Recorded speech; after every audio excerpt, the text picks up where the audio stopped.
أنت مرتاح في هذه المجموعة؟ ما كناش ننتظروها الحقيقة. نعم. يعني ما كناش ننتظروها تماما، ولكن مجموعة فيها ممكن حظ باش ندخلوا نمروا للدور الثاني.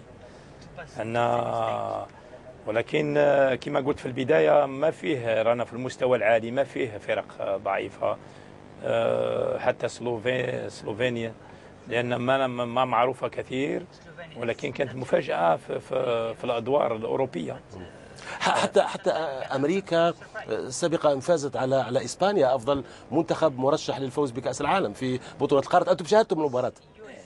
الاتحاد حقيقة، لأن وزيادا على هذا نعم، لأن هي أكيد باللي عندها 4 مرات متتالية وهي تشارك في كأس العالم، يعني خبرة كبيرة، خبرة كبيرة وقتها مستوى وثيقة.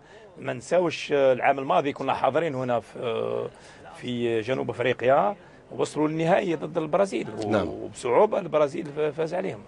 ما نساوش يعني الشيء هذا، أن أكيد ما فيه فرق ضعيفة، ومهما المجموعة ماهيش معروفة كثير حتى من نوعية الكرة، ولكن تبقى مجموعة يعني مدارس مختلفة ستلتقي الجزائر. إذن سأسأل تريفور أول